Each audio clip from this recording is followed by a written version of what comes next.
Mossad किस बला का नाम है? यह तो शायद दुनिया के हर देश और देशवासियों को पता होगा। यह इजराइल की एक खुफिया एजेंसी है जिसको दुनिया की सबसे खतरनाक खुफिया एजेंसी का खिताब मिल चुका है। इजराइल के जन्म के सिर्फ 68 साल ही हुए थे। ऐसे में यह देश ने मोसाद की मदद से कई सारे ऐसे खतरनाक मिशन किए हैं। इसके बारे में जानकर आपको लगेगा कि इस खतरनाक खुफिया एजेंसी के पास नामुमकिन नामक कोई शब्द है ही नहीं। चलिए ज़्यादा समय न गवाते हुए इस वीडियो में आगे बढ़ते हैं, क्योंकि आज का यह वीडियो थोड़ा लंबा होने वाला है। बट आई एम श्योर आपको the secret history of Mossad video में बहुत ही रोमांचक अनुभव होने वाला है, क्योंकि इसके अंदर में आपको कैसे इजराइल और मोसाद का जन्म हुआ और कैसे मोसाद दुनिया की सबसे खतरनाक खुफिया एजेंसी बनी। इजराइल यहूदी धर्म के लोगों का एक नया राष्ट्र है।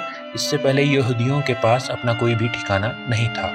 यहूदियों के धर्म ग्रंथ के अनुसार यहूदी जाति का निकास पैगंबर हजरत अब्राहम से शुरू होता है। अब्राहम के बेटे का नाम इसहाक और इसहाक के बेटे का नाम याकूब था। इसी याकूब का दूसरा नाम था इजराइल। इस याकूब का एक बेटा था जिसका नाम था यहूद, और इसी के नाम से आगे चलकर इसके वंशजों यहूदी के नाम से पहचानने लगे। बाद में यहूदी धर्म के सभी लोगों के राष्ट्र का नाम इजराइल पड़ा और धर्म का नाम यहूदी रखा गया। अब्राहम के बाद यहूदी धर्म का सबसे बड़ा नाम मूसा यानी कि मोजेस का आता है। इसी मोजेस ने अलग अलग जगह में बटे हुए यहूदियों को एक किया और उनको 10 कमांडेंट कहे, जिस पर यहूदियों का धर्म खड़ा है। वैसे तो यहूदियों का इतिहास करीब 4000 साल पुराना है, इसलिए हम इसके बारे में ज्यादा बात नहीं करते हैं। मोजेस के समय से इजराइल के निर्माण तक बहुत तरीके से लोगों ने यहूदियों को पीड़ित किया, जिसमें वर्ल्ड वार 1 और वर्ल्ड वार 2 भी शामिल है। यहूदी लोग कई सालों से अपने राष्ट्र के लिए संघर्ष कर रहे थे। आखिर वो दिन भी आ गया जब उनको उनका देश मिलने वाला था।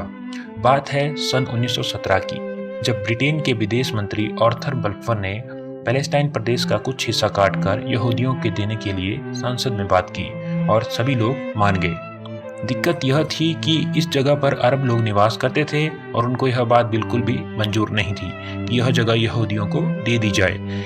इसी वजह से अरब लोगों ने हर जगह पर बड़े पैमानों पर दंगे शुरू कर दिए। यह संघर्ष कई सालों तक चलता रहा। धीरे धीरे इसमें आसपास के सभी अरब देश जुड़ गए। ऐसी स्थिति में 14 मई 1948 में यहूदियों को अपना राष्ट्र मिला, जिसका नाम इजराइल रखा गया। इसकी स्थापना इजराइल के पहले प्रधानमंत्री डेविड बेन गुरियन ने की थी। अभी इजराइल को राष्ट्र के रूप में घोषित किए हुए 30 मिनट ही हुए थे कि अचानक उस छोटे से देश पर इजिप्ट की वायुसेना ने हमला कर दिया। इसके दूसरे ही दिन इजिप्ट के 10,000 से भी ज्यादा सैनिक इजराइल की सीमा की ओर आगे बढ़ने लगे।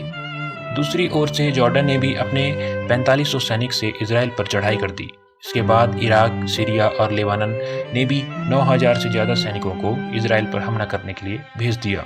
कुल मिलाकर 5 अरब देशों ने नए जन्मे हुए इजराइल पर चारों ओर से हमला कर दिया। इस वक्त इजराइल के पास सिर्फ 29,680 ही सैनिक थे, जिसके पास सिर्फ नॉर्मल मशीन गन ही थी। वहीं दूसरी ओर उनके दुश्मनों के पास 152 टैंक थी।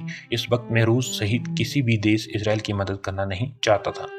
अब इजराइल के पास सिर्फ 2 ही रास्ते बचे थे, या तो वो एक बार फिर से गुलाम बन जाए या खूनी खेल कर सभी देशों को मार भगाए।